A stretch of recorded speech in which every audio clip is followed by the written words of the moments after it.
What's up, guys? It's we back at you again. A new week, a new beginning, another episode of Teach Me Tuesday. Excited Let's today. go. I know what's been going through people's heads lately, like how I'm gonna save up for my future, how I'm gonna do things next year. Now, actually, y'all probably thinking about how I'm gonna file these taxes right now and get this tax refund. But Yeah. I'll tell you what, that's a good thing to be thinking about because you got till the end of April without an extension. So go ahead and focus on doing that. But what we want to hit Mm, y'all with today, we want to talk about how you can possibly maybe use some of that refund money and invest in home ownership and how to use that as a mm, wealth building tool. So today's episode is mm. home ownership used as a wealth building tool. Let's talk about it. It's your boy Gavin Abraham, loan officer here in Summerville, South Carolina. Excited to deliver this topic to you guys. Let's go. Let's go. Let's go. So are we doing introductions? Is that what we're doing? Right. Hey, Usually just you tee jump in us there. up. You jump in. This is like double dutch. You just jump in. Yeah. Well, just so we don't prolong the time. So LaShawn Abraham, the other half of this Team Abraham duo, and we got Mr. Barry down there in Orangeburg, the big city of Orangeburg, South Carolina. Mhm. So let's get at it. So when it comes to home ownership, I think one of the biggest things that, especially when I do a lot of home buyer seminars, when I meet a lot of people, I realize that a lot of people's mindset, which if you see my sign behind me, it says mindset is everything, right? A lot of people's Mm, mindset when it comes to real estate is typically more so focused on I need a place to stay, I need a place to live, my commute to work, which all those things are important. But I don't think a lot of people truly think about real estate as a wealth building tool because real estate is mm, truly an investment. So I think this is how this topic came about is because we really wanted to kind of change people's perspective a little bit and let them start thinking the bigger picture, not just real estate as a place to stay, but real estate as how can I leverage it to allow, wealth to build. So number one on the list is the equity, right? A lot of people I feel like don't quite understand. Equity is one of those words that people don't really use that often. I think in the everyday language. So you guys, what do you think when you talk to clients and you say the word equity? Do you think that, from your experience that people grasp, what that really means and what it is? I think some do very little. Mhm. Actually think about equity. I know a lot of my investors, they know a Yeah. lot about equity because they know that equity is very important when purchasing a property. Because they would love to be, in equity as soon as they buy a property, Mhm. and that's one of the key things for a lot of my investors when they purchase property, that equity. So, Yeah. hmm Yeah. I mean, just to, for those who are tuning in who don't know pretty much, what equity is, in the simplest in its simplest form, it's simply the value of something minus what you owe. mm, The in between in those right. two things is the equity. The value of what it's valued at. So your home is valued at 300,000, and you only owe 200,000. You have $100,000 in equity. Mm, So that's right. it That's in good. its simplest form. And when you can get a deal or a steal to where something's being sold lower for cheap, and it's valued at 200 $300,000, and you're able to get it for half of what it's worth. Man, that's that's a benefit to you already.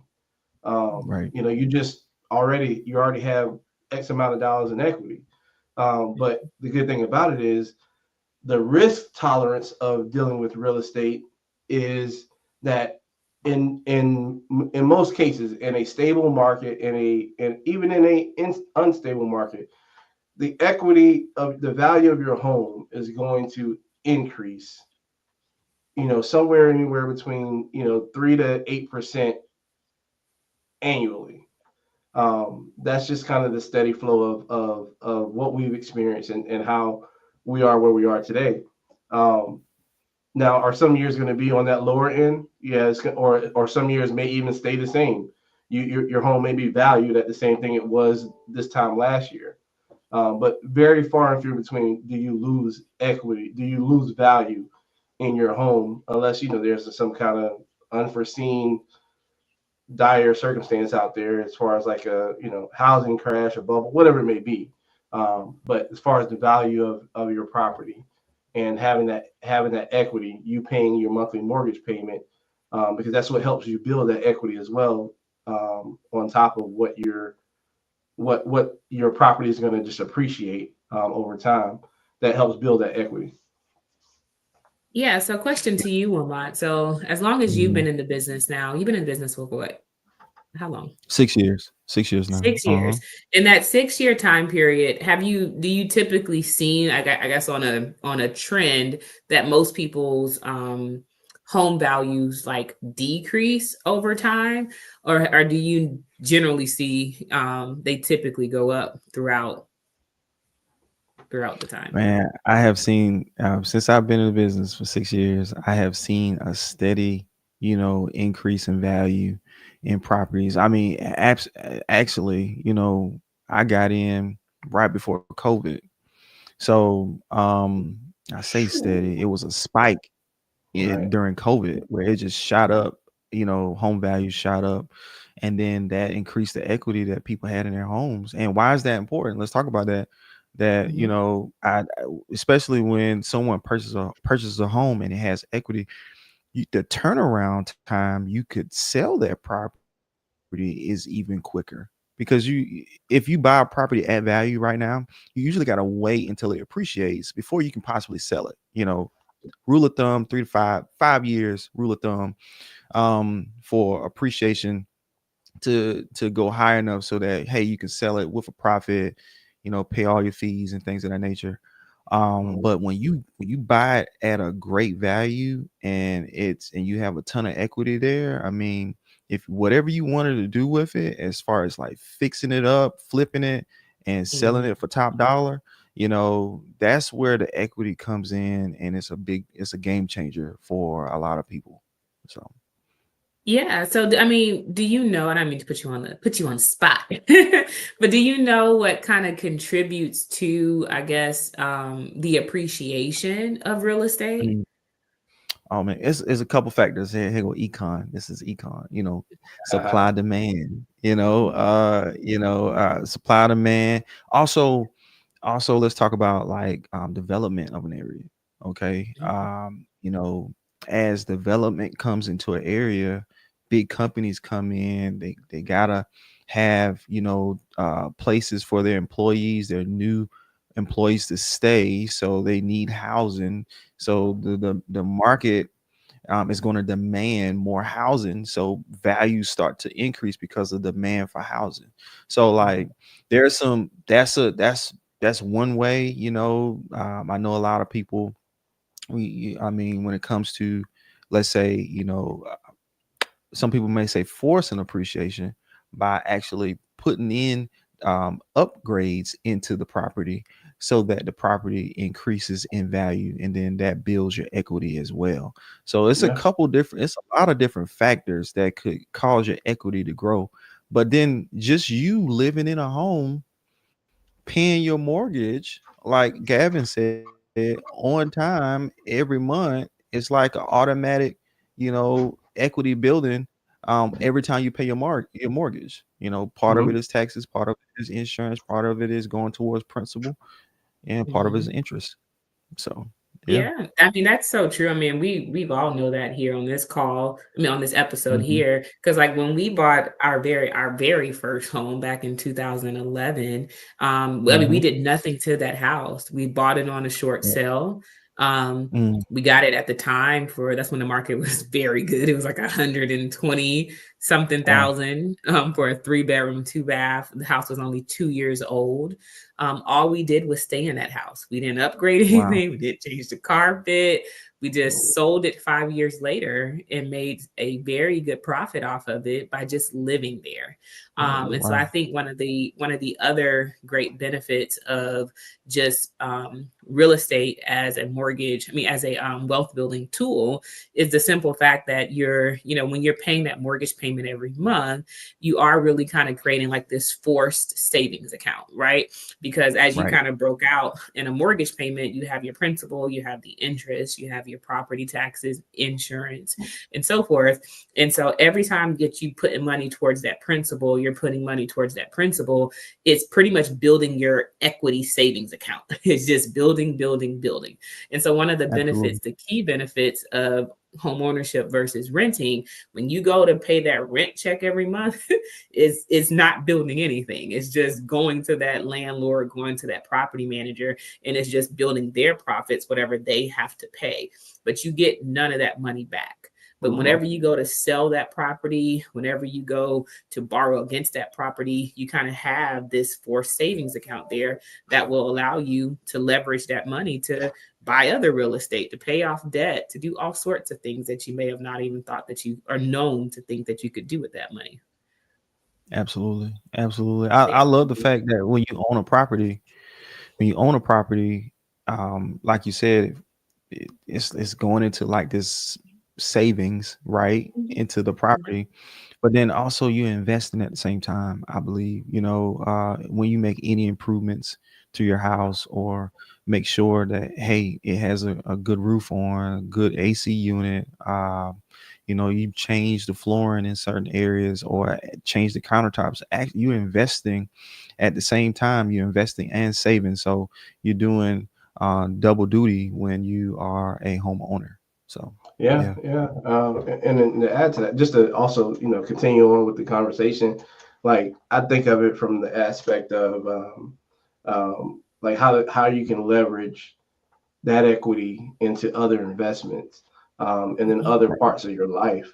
So like when buying a home, um, to start off with, you don't realize that because you're now forcing these, you pretty much have a forced savings, something that you may not be able to do on your own consistently, like putting money aside for something in the future. But you're doing that when you have a mortgage. When you have a home and you own it, you're putting money in savings each and every month.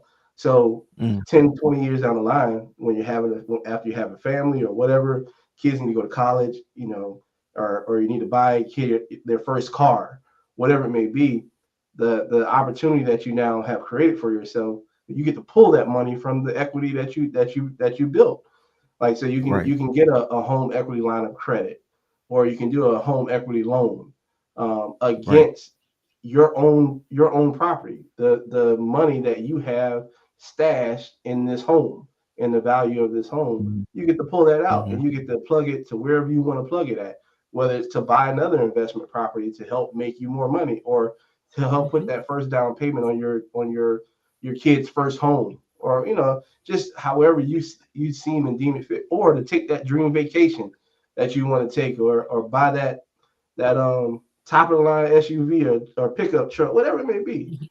It's just that the it's the answer to a lot of people's dreams and wants in their future. And you just start by simply, making that first investment into buying a home. And it just the return on the investment down the road is just phenomenal. Yeah, yeah, I totally agree. I totally agree. I mean, you can't leave out the tax advantages, right? Because when you own real estate as Mhm. well, there are certain deductions and things like that that you're able to take. I think that making sure you have a great CPA or tax accountant or tax preparer in your corner once you start owning, real estate is going to be, a very key puzzle piece to the puzzle when you're really trying to figure out this whole wealth building thing with real estate. I also say that what people need to probably keep in mind as well, once again, compared to renting, when you're renting, there's no tax advantages. You can't write off things to try to reduce your tax liability.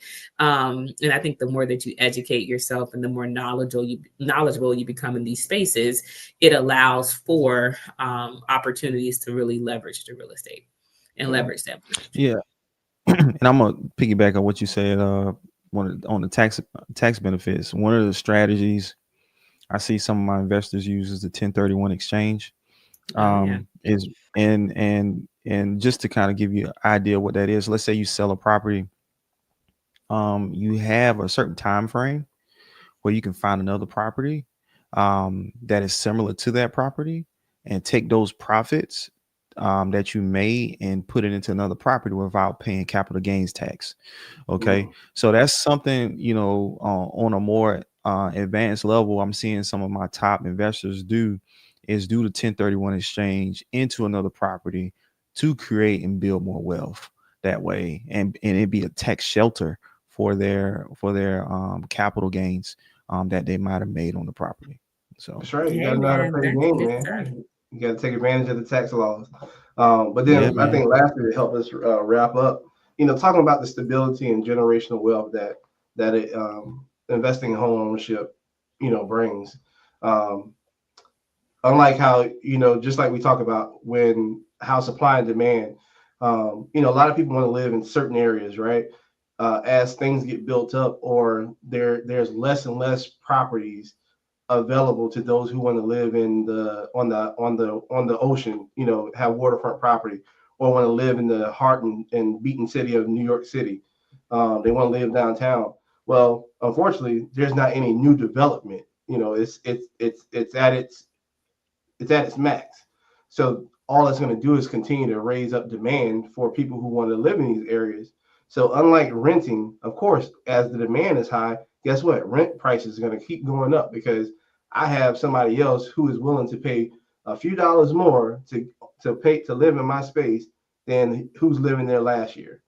So I'm going to take advantage of that, and rent's going to keep rising. But if I made the investment and if I purchased in these areas, guess what? I have the same monthly payment that doesn't increase over the span of my loan. And typically Mm, for most people, that's 30-year term. Um, mm, so yeah, so it's just, taking those things in consideration of having that stability, knowing that, man, what I'm paying today is going to be the same that I'm paying until I own this house free and clear. And then it's Yeah, also building that generational wealth. yeah. and I'm gonna make this last comment before we end because I know we about to go. Mhm. So I will say this: Gavin and Sean have helped me put a lot of buyers in homes, and I think, I don't know if they remember this, but it was two buyers we worked with, and they purchased these two homes. But the reason I'm bringing this up is because the homes were a part of a trust that was left to a family, Mm-hmm. that was passed down. Okay, and the reason I'm bringing this up is because I'm happy for my buyers. They got some new homes. They got it. But the family that owned that trust with those properties in it, that liquidated those properties, now have wealth that was sent, that was purchased by someone earlier.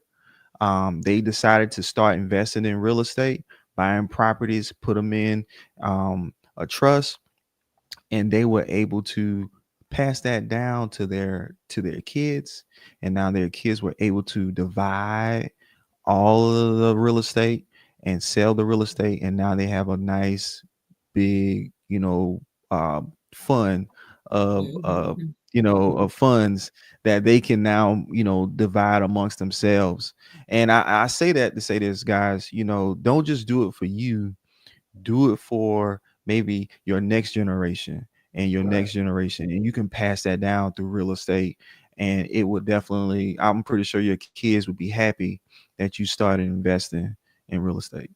Mm-hmm. Absolutely, I absolutely love it. So, just so we don't prolong the time anymore, if you ever had a question or ever had any doubt, like, is it the right time to buy? Should I buy now? Should I wait? Oh, the rates are too high, or the prices are too high, or whatever, what ifs, Right, or complaints, or preconceived judgments or notions, or whatever you don't read on social media that you may have. I think right, I think unanimously from the three of us, we will tell you that it's always a great time to invest in real estate because the return that you will get on it will pay you back in dividends. So right. next week we'll be back again to give you guys some more great nuggets on Teach Me Tuesday. Are we announcing? I think we said we'll make an announcement today. Are we making an announcement, Wilmot? Yeah, Oh. let's go ahead. Let's do it. Let's do it. Yeah. You're gonna do it. You're gonna do it. So we Go are ahead. bringing Teach Me Tuesday, right? We're bringing Teach Me Tuesday live in person to the great city of Orangeburg. We Mm-hmm. will be there in person to really do a deep dive on some great topics for the seller market. Is that what we're doing with that? For the buyers. The first one is going to be for the buyers in April 12th at the library here in Orangeburg, downtown Orangeburg, from 11 to 1. So if you're available on April 12th from 11 to 1, come check us out. Teach Me Tuesday will be live and in person at the Orangeburg Library.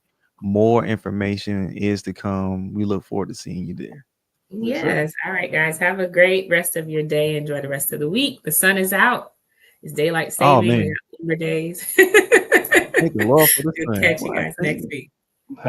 Peace. Bye. Let's go.